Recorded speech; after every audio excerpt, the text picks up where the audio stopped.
What's going on, everybody? It's yours truly, Mufasa Fashaw, coming to you live with another episode of Alphacology, man. And I got a special guest here, man. My man Michael from the brand Fresh Division. As you see, the shirt right here feels great. Appreciate you, bro. Hey man, appreciate you. Hey, like I say, man, we trying to be the most alpha male versions of ourselves. And like I always say, I bring you the most alpha people I know. You know what I'm saying? And they carry themselves in a certain way, in a certain fashion that I could present to you guys so you could be a better man, a better version of yourself. You know what I'm saying? Like a blueprint. And I want to just, jump right into it. I want to let him, go ahead and introduce himself, what you do, what first of all, where we can find you. Y'all can find me at freshdivision.com. Freshdivision.com. FREZHDIVISION.com. I'm sure to be somewhere down here. Freshdivision.com. Yeah, we're gonna put that tag in there. Gotcha. And you can also find us at Fresco Kaya. Fresco Kaya is another business where we do paint, custom rugs, custom jackets, like I was saying, artwork, things of that nature.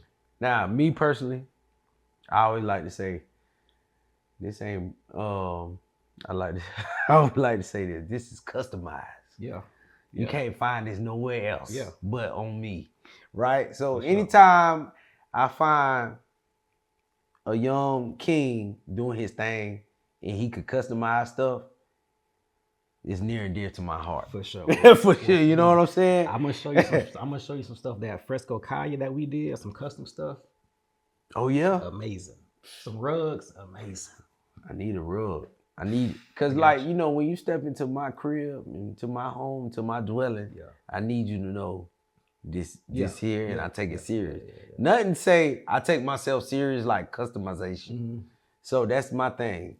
And I think one of the keys to being the most alpha version of yourself is customizing things and accessories to your life that you want to represent you in branding. Yeah. So you know what I'm saying? And I'm gonna ask you this. Like, give us some like gems or something that just give us something that, how did you come to your purpose? And like, how did you develop the brand? How did you come to your purpose? Yeah, because I think I truly seen myself evolve throughout the years. Because I like that word. Yeah, when I first started getting into fashion, I knew that I got into fashion because I saw where I was an influence as far as being in high school and my friends and stuff like that. So that's why I got into the fashion game, and I was collecting shoes for the longest time. And I was always trying to find clothes to match my shoes because I used to have all these colors and shoes. So that's why I started customizing clothes, because I wanted stuff to match my shoes.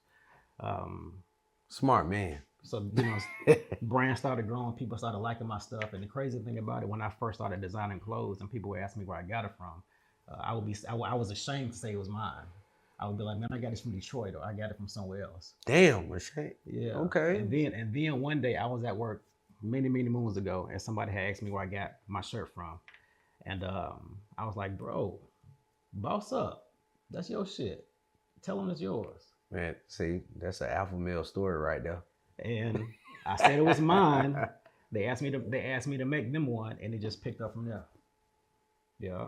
But to answer your question, as far as the evolution, like when I first started out, I was designing clothes. I was having these designs, and like one of my main designs was a brand called, was one of the designs called Sneaker Connoisseur. Because again, I was collecting shoes, since high school. So one of my main designs that was selling a lot was Sneaker Connoisseur. But as I grew older and as I evolved and as I matured spiritually, I started to think of how can I put medicine in the candy in regards to some of my designs. So that's why I started to put these designs with the Sankofa. Because as I evolved and as I grew more, and I started learning about African history, I was like, damn, this shit pretty dope. Like, when you study African history, like, this shit is dope. The stories that they told back then, the signs, the symbols, and I said, Damn. let me use my same influence and make these designs catered towards, um, the African history, African symbolism, and make that shit cool. Because our culture, we make what we want to make cool. So what I said I'm gonna do, I'm gonna put more energy in making this African stuff cool, this Kemetic stuff cool, Okay. this Egyptian, this Kemet stuff cool, so we can normalize our history. So let me ask you this. Like I had to catch this. Cause I never heard this. I never heard this before. Medicine and the candy. Yeah. Sometimes. Like, can you explain what you mean by that? Like as far as the medicine and the candy. I Yeah. think I know what you mean, Yeah. Yeah. but I don't wanna assume. I got you. When you're picking it up, well, sometimes you got to put the medicine in the candy. So just for example, this shirt right here. Right? This shirt is Sankofa. These are Sankofa symbols, and of course, these are symbols that thousands of years ago that they used back in ancient African, ancient Kemet. So putting medicine in the candy this is a fashion design. This is me and my people, we wear this, and customers buy this, and we go out and make it cool. So if this is cool, you're gonna see the symbolism. You're gonna read the definition in the back, and the hope is it'll plant a seed. Like, oh, this I like that shirt. That shirt fire. That design is fire. So putting medicine in the candy is making someone. Well, the way I interpret it is, we need to normalize making our shit cool. Okay. Normalize making the spiritual shit cool. Normalize making our history cool. So the spirit is the medicine. Exactly. And the candy is the cool. Exactly. All right. Exactly. Yeah. I was right. Yeah. I was yeah, right, yeah. bro. And, Like, just, okay. Just like and the I believe in that. for sure. You got to. I believe in that. I'm gonna take that. I hope you don't get mad. Hey, I'm gonna take that. I'm gonna use that a little bit later. Yeah. Okay, I like that. Mm-hmm. Just like the movie Sinners. Amazing movie, won all these awards, and that's what they did. They put medicine in the candy, because if you watch Sinners, they put a lot of African spirituality in it. Damn. Yeah. So slowly but surely, more Black people are using their influence to normalize the spiritual roots of African Americans. That's perfect. Mm-hmm. So I always say this, like, especially when it comes to Black people, Black Americans, we have a lot of spiritual energy Yeah. that they manipulate Yeah. for the wrong reasons, like political reasons. We don't got to go into all that. We always should be right here and stay in the spirit and understand that that's where our strength lies, right? Especially right now, our strength lies in the spiritual energy of certain things, right? Yeah.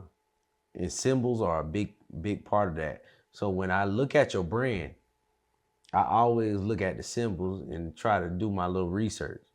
It got places that I like on here. Yeah. You got Atlanta. Yeah. I love Atlanta. Tokyo. I'm about to go to Tokyo. Yeah. I think that's a place I'm gonna like. Mm-hmm. Kemet. That's Africa. That's Africa. Yeah. You know, I don't know if that's Egypt or Nubia or in between. Okay, but we're gonna call it Paris. You know, all the fly places Yeah. that fashion is very drawn to. Mm-hmm. So a lot of spiritual energy in those places. And that's that's how I look at it. Yeah, and then even at that, even the placement on the shirt, because all of those cities are fashion warehouses. All of those cities are fashion capitals in a sense. But if you do your research, the reason why Kemet is in the middle, because all of those cities got the influence from Kemet. New York got their fashion influence from Kemet. Paris got their fashion influence from Kemet. Who else is on there? All of those cities, they got their fashion influence Paris, from New Kemet. York, Atlanta. Yeah, because we already know. If you look at Louis Vuitton, like they most famous, that monogram, that shit came from Africa. So the reason why that's in the middle is because all of those cities got the influence, their fashion influence from Africa. See, that's a purpose. Mm-hmm. Now you educating everybody, and you putting everybody, like we say, putting everybody on game, dropping these gems through the fashion. Mm-hmm. A lot of people not doing that. You know what I'm saying? That's why, when it comes to, black fashion, black business, black branding, I always ask them, like, where you get your symbol from? I could tell you where I got the symbol from. Yeah. You get what I'm saying? Mm-hmm. One dark side, one light side. It's two sides to every alpha. That's my art. Right? See? My art. That's the upcoming design. But go ahead. Right. So then you got the chain in the lion mouth Mm-hmm. for alphacology. What the chain represent? Slavery, Okay. bondage. Okay. But a broken chain, what that represent? Knowledge. I know where I'm supposed to go. I know how to be free. You get what I'm I'm saying? picking it up for sure. So ain't no way you could be an alpha male if you don't know how to be free. You still in bondage. You're gonna always stay stuck in a beta male state. You get what I'm saying? Yeah. So I'm big into symbolism. So big to where I don't wear skulls. You don't know this, but I don't like wearing, like Ed Hardy. I love the designs. Yeah. But I don't like the skulls because I know what that represents and I know what kind of energy that attracts. Okay. So I don't want that on my body. Gotcha. You get what I'm saying? Gotcha. So I'm big into energy. So when I seen your designs and I seen what it stands, now I know what it stands for, I could wear that. Because I know what the creator, which is you, wanted to attract. You get what I'm saying? You wanted to attract knowledge. You wanted to attract wisdom. Mm-hmm. That's all positive energy. Yeah. You get what I'm saying? That's all going to make somebody stronger. It's all going to make somebody grow. You get what I'm saying? So that's how I looked at it. Gotcha. That's how I always would look at it. When I pick out my clothes, I don't pick out clothes.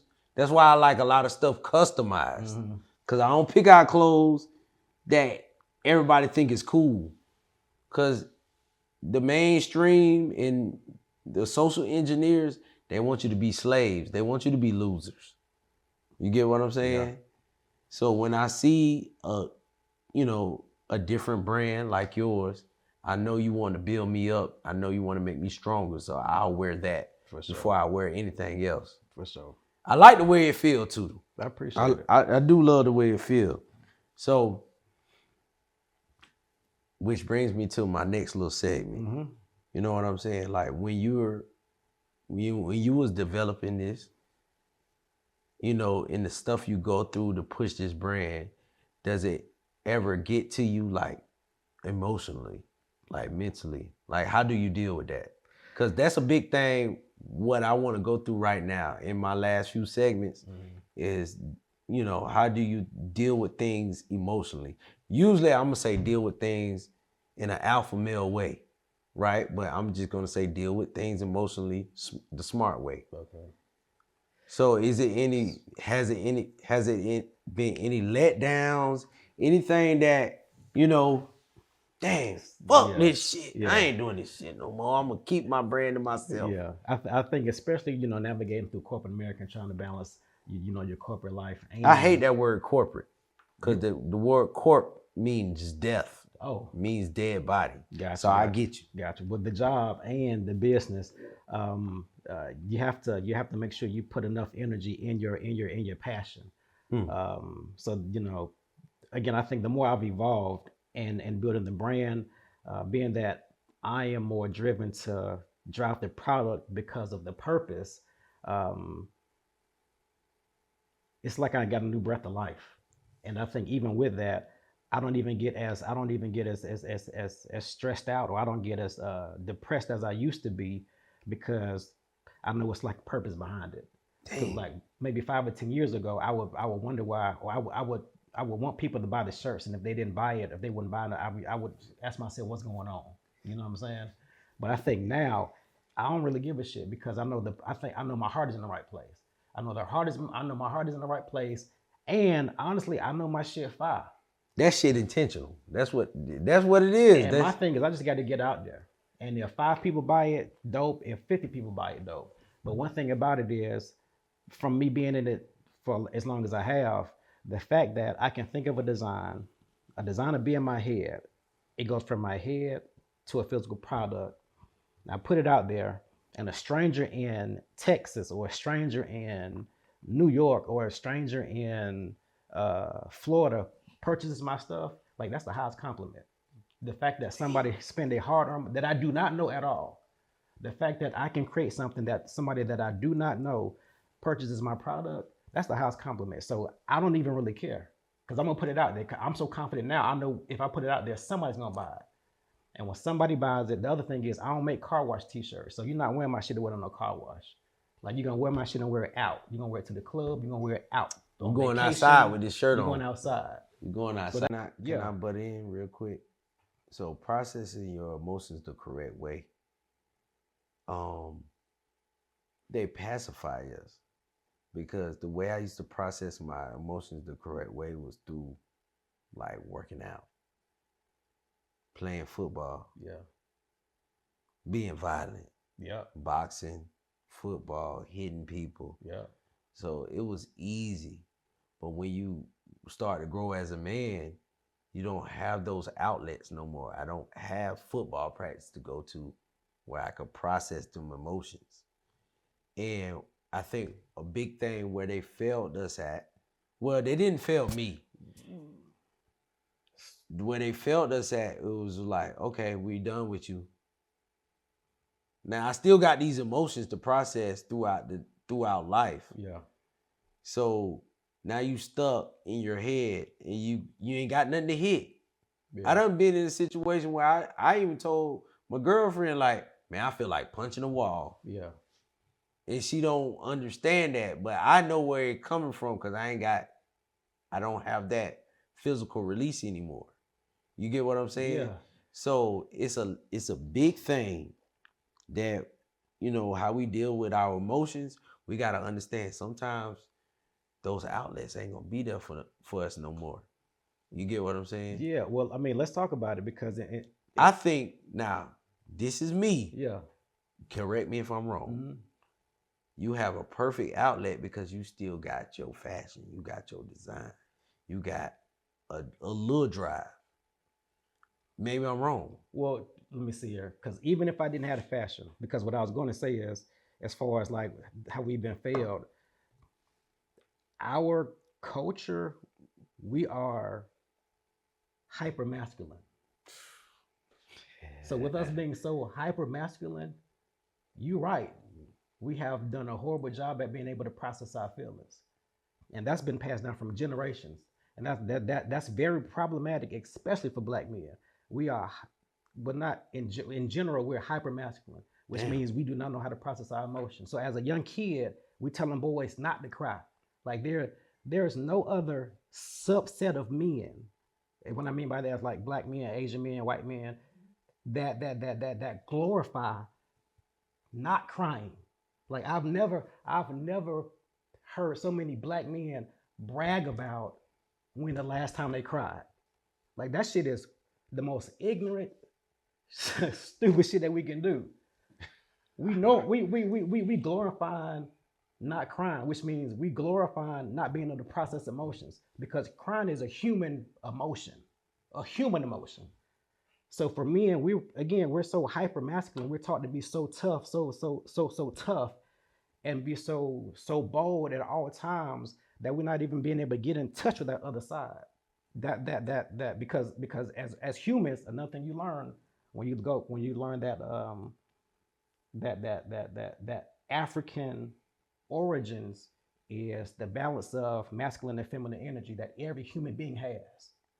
But for men, Black men specifically, we be so fucking super tough that we don't even connect with that shit.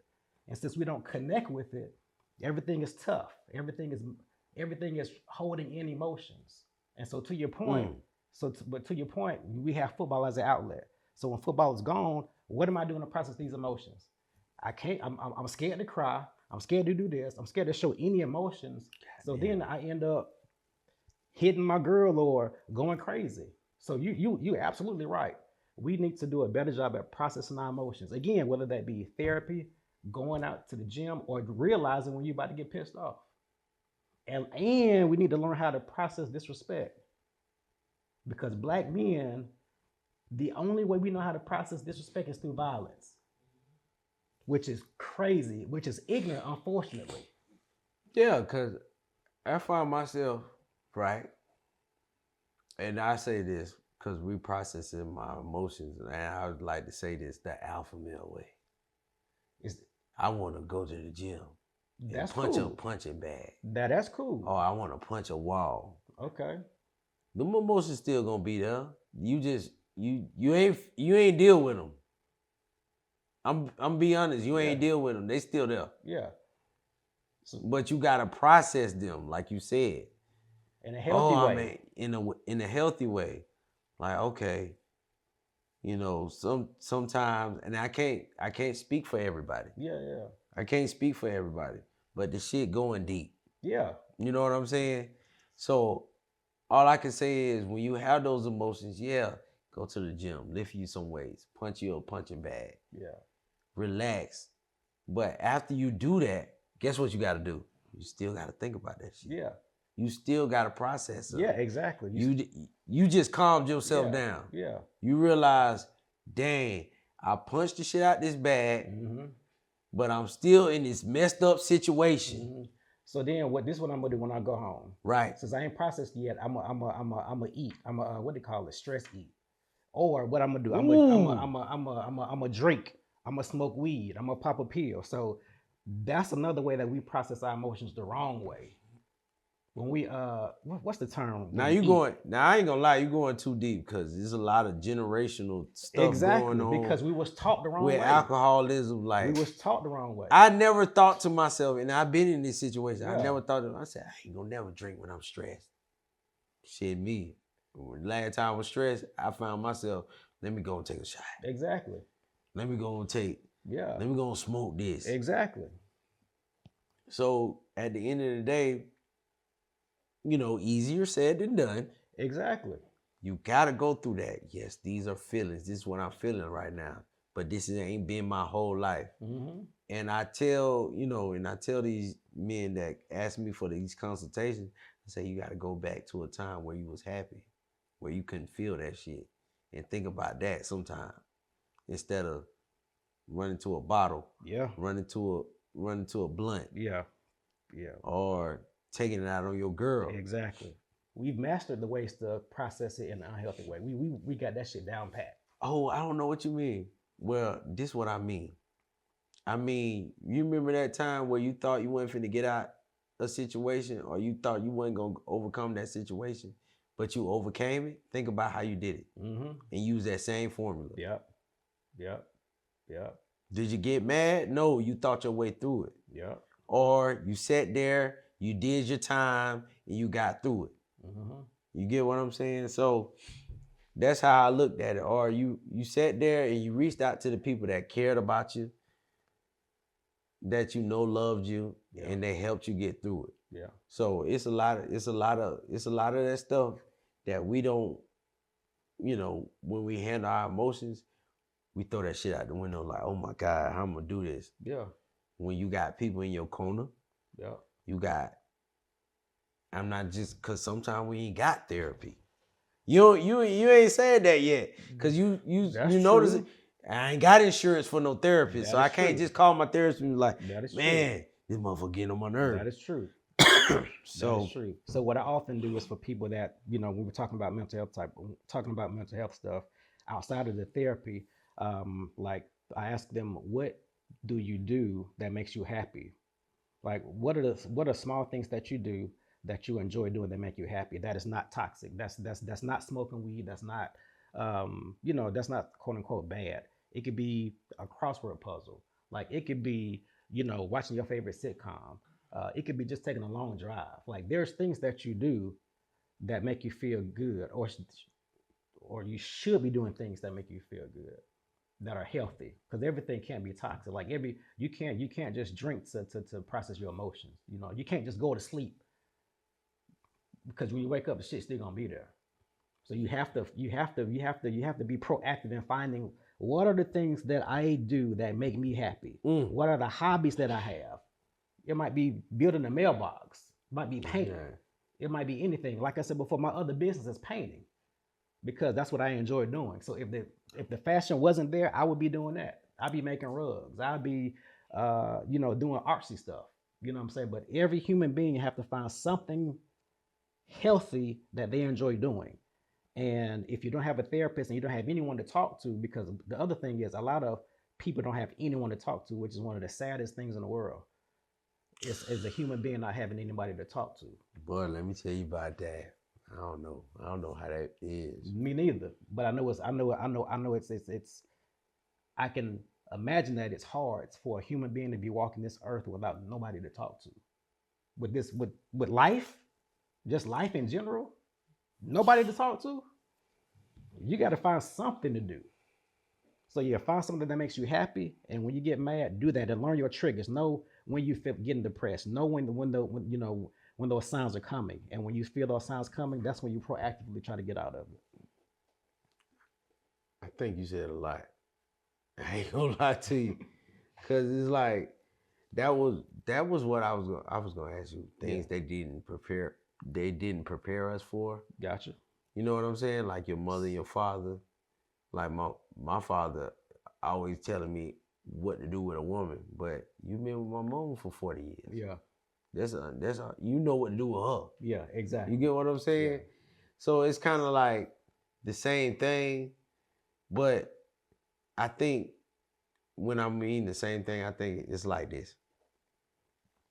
These people, right, that we're trying to drop gems on the Alphacology podcast, Yeah.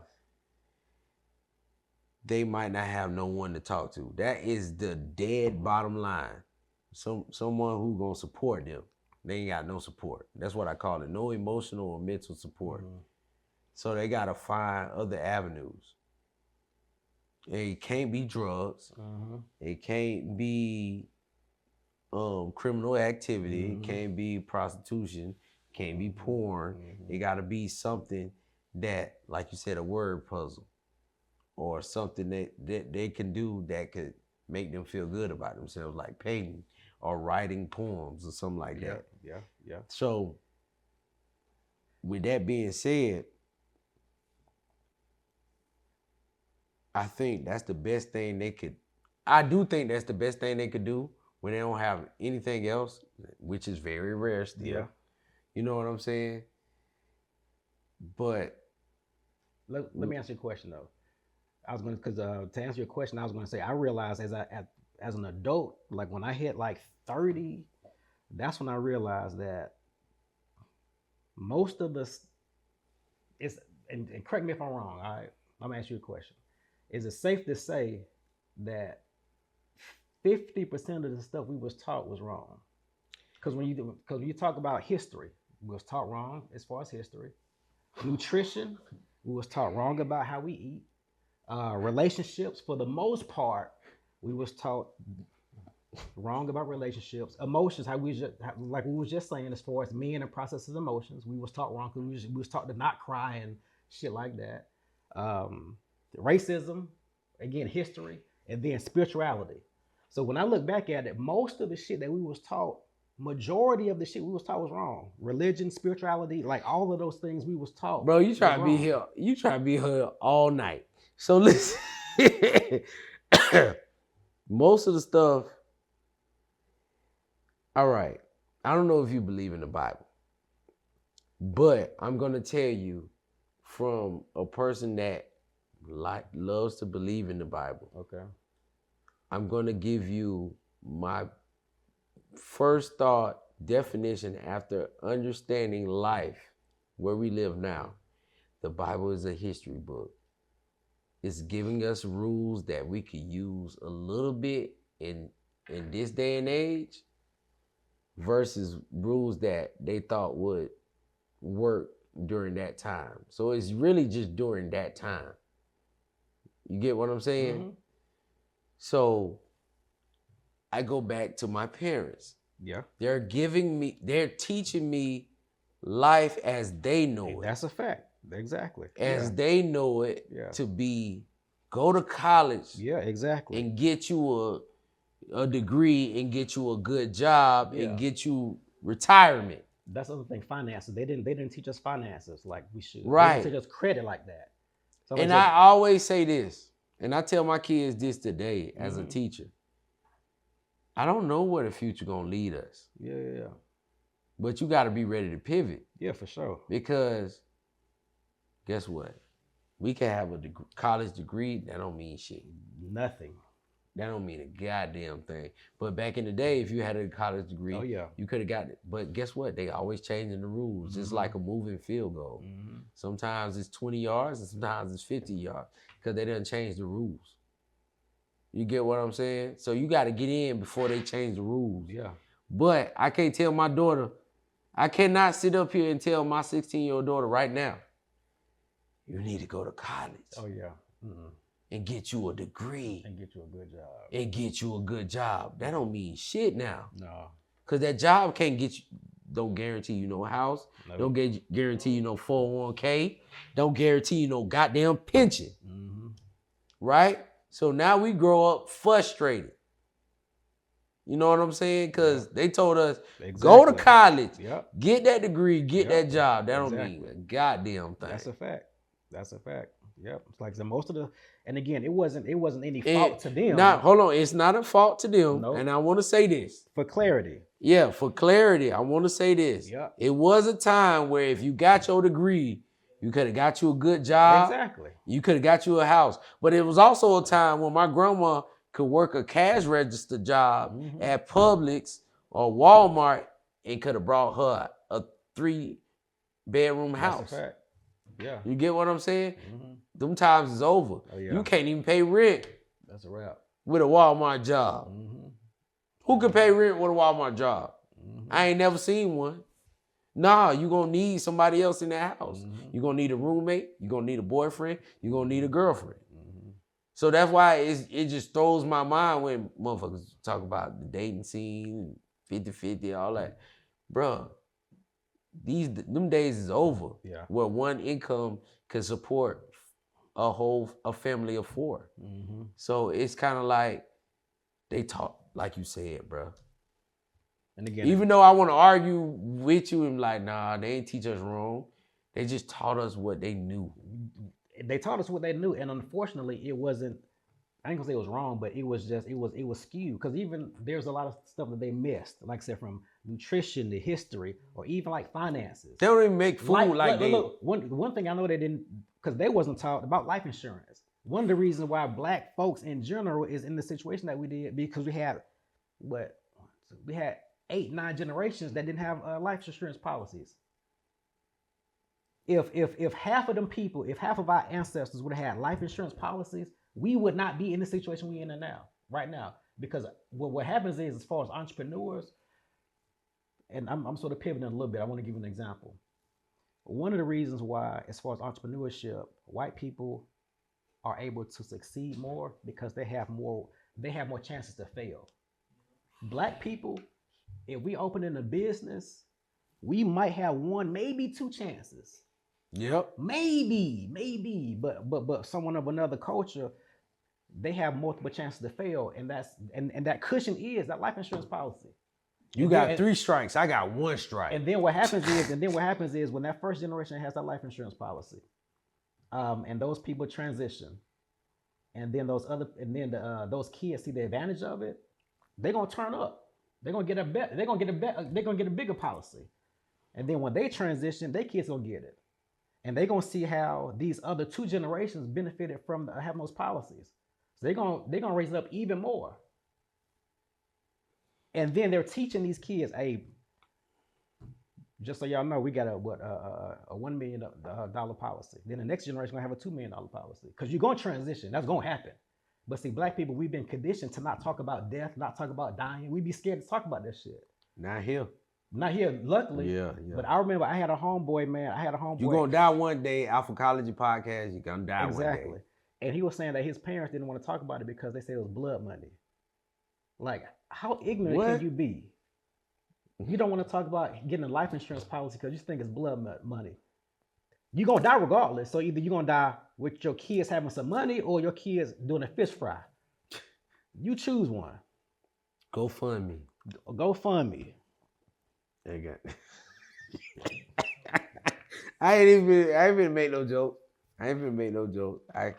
But again, that's the ignorance. That's how we've been taught wrong. Like I say, the Bible says, we have not because we know not. Right? Because we don't know any better. So we don't have any better. And it sucks. It literally sucks because soon as we realize what we've been doing wrong, they change the rules again. Yeah. That's why, like I told you at the beginning, I told them kids, I'm like, man, you got to be ready to pivot. Yeah. I'm pivoting right now. I'm getting as many AI certifications and as I can right now. Oh, that AI, that's a topic for another day. Okay, We can another day. That's the pivot. We gonna come back in a couple months and talk about AI. I'm studying to be an AI consultant so I can help my people. Exactly. So it's always something new, and that's what I realized with my generation. We was drilled, get a job, get a job, exactly. Get a job, and then it comes out. Once you actually start reading on everything, they designed for you to get a job so you could be a slave. Exactly, keep in the race. They designed for you to get a job so you could be a slave. That don't mean you ain't supposed to work and you ain't supposed to build shit. It's just they don't want you to build something bigger than what they have. That's a fact. That's why it's a 40-hour work week. Henry Ford figured out the sweet spot. There you go. To keep y'all slave just enough, pay you just enough so you come back to work on Monday. Cause get what? If my job gave me half of my salary right now, I wouldn't have came back to work.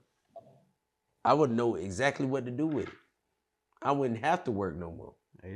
So they pay you bit by bit, take them little taxes out, and do what they supposed to do so your ass could come back to work on Monday. Yeah. 40 hours a week is crazy if you think about it. For real. It is insane. And if you actually doing your job real good, it's more than 40. Yeah. Especially as a teacher. If you being a great teacher, it's more than 40. Yeah. It's more than 40. That's a fact.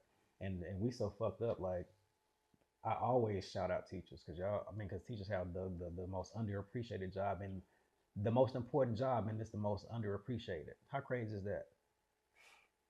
Like, how crazy is that in the society that we live in, the most pivotal position is the most underappreciated?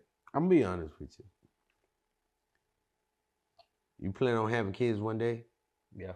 Private school or public school? Be honest.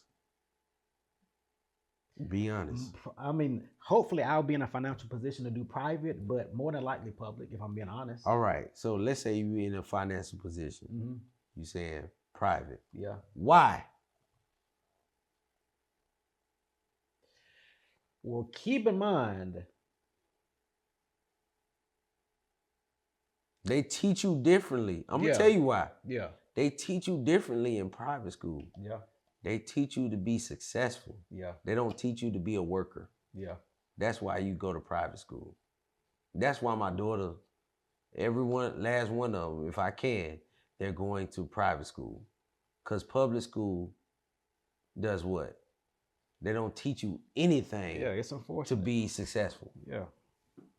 Unless you have a good teacher letting you know, hey, this some bullshit. In order to be successful, you got to do more than this. Yeah. You gotta think better than this. That's it. I'm gonna be honest with you. That's real. So I always tell you, like, most alpha version of yourself, you want a family. I think that's the hardest thing black men can do. The best thing a black man can do is build a family. You got to find you a school that's going to teach your child to be an entrepreneur, a successful entrepreneur. And there's schools out there that do that, but they're never going to be a public school. Never. I'm just going to be honest. True. I've been trying to hold that for years, but I can't hold it no more. And then, so there's the entrepreneurship side. There's the entrepreneurship side that public schools don't get to take advantage of. And then again, there's the history. Oh, they'll teach you a trade. Yeah. They'll teach you how to fix a toilet. Yeah. Fix a car engine, but they don't teach you how to run a car engine fixing business. That's true. Yeah. Yeah. And then y'all don't teach. Well, not y'all. They don't teach history correctly either, though. We're not That's what pissed me allowed off. that we're not allowed to teach certain histories. Which is crazy. It ain't crazy. It's by design. I mean, it's by design, of course, but it's wild. Cause guess what? Think about it. Henry Ford, Carnegie Mellon, all these old oil barons, Rothschild, whoever, generational wealth, tycoon, oil tycoons, they set up in the Industrial Revolution. It's based off of we need workers. Yeah. Because it ain't no more slaves. Exactly. It ain't no more slaves. So we setting this thing up to where we could get people to work for us. That's what it is. Yeah. Get these. Let's set up these factories and get these folks in here. Get these folks in here. Give them just enough to come back. That's all that is. They're not gonna teach you how to monopolize. They're not gonna teach you how to run an efficient business. They don't want you to do that. They want you to work. Think about it. Think about the history of public school. Exactly. It's designed to make you a worker. Yeah. They don't want you to get up. They want you to stay in your seat and do this, that, the third. And it's hard because we discipline a child. We say they're bad because they can't stay in their seat. You get what I'm saying? So it goes too deep. It really goes too deep. Yeah. For this just one segment of podcast. We got to do like a series. I don't know what you got. I just want to make sure we get a Fresh Division shirt. Shot with you know me. what I'm saying? Shot with my man. I don't know. Hey, use code Alpha College and get 20% off. Code Alpha College, you get 20% off. Hey, you know what I'm saying? And I'm gonna be honest. I got one more question for you. Yes, sir. Talk to me. Is Atlanta the city that I gambled on? Yeah. Still the black Mecca? It is, because who else would it be? Respectfully. There will be Houston, Miami, Charlotte. Okay, Houston and Charlotte is the only ones that's gonna give you a run for your money. Yeah. A run, but they're not gonna lead the charge. And why aren't they leading the charge? I need, as a person that's not from Atlanta, I always see Atlanta as black excellence. Sure. This is the first time, like as a little kid, I came up here. My uncle moved up here, and this was the first time I said, "Dang, Unc got a big house." I know all his neighbors white, all his neighbors was black. I said, "I think this is where I need to be." Yeah, and I was 9, 10 years old at the time. Like I was seeing Atlanta, these 4, 5, 6 bedroom houses, and the whole neighborhood was black people. That's the only time I seen that. Yeah. Usually, I'll see one black person on the whole block. This the only place in the world I ever seen everybody black got a nice big house. Yeah. Yeah, Atlanta, I think our foundation is pretty solid as far as, from Auburn Avenue and having, our black mayors. And like one of the things I realized when we studied the history of Atlanta is Mayor, not Jackson, our first black mayor, I can't remember his name, doggone it. But there's what he did was, not only was he in the room as the mayor, but he actually did things to bring change. So when he was in the mayor's office, when they were building the airport, he mandated for them to have black contractors. So there's one thing as far as you being in the room. Being in the room is one thing, but it's another thing when you could use your influence to make actual change. So what he was able to do is get contracts to black contractors. So what did they do? They went and got their people. So everybody eating. So you take an airport contract, you having black contractors, you feeding your people. People are staying, people are moving because they want to get some of that money. So to answer your question, as far as Atlanta, we have a foundation of black people in decent positions that held it down for a long time. We've always had black mayors and black congressmen. And of course, we have the music scene. So we have a lot of industries that bring black people here and that keep the money rolling. So I I, don't think there's nobody really doing it like that, as long as they have and with the concentration of black people. I appreciate that. I appreciate that. That's the first time I heard somebody give it to me like that. No Diddy. Okay. Yeah, I never heard it. I never heard of it like that. Cause I was always like, man, there's so many black successful Yeah. people here, black successful families. And I always wanted to know like how did it get like that? Yeah. Yeah, it started. I hate to say it started with politics. That was a huge portion of it. Yes, That sir. was a huge portion of it. But we'll discuss that later, Yeah. man. Like I said, where we can find you at? Find us at freshdivision.com Fresh Division right here. and Fresco Kaya, FRESCOKAYA.com. It'll be down there. Y'all shop with us. Like I always say, this is tea, not protein. Peace out. Hey.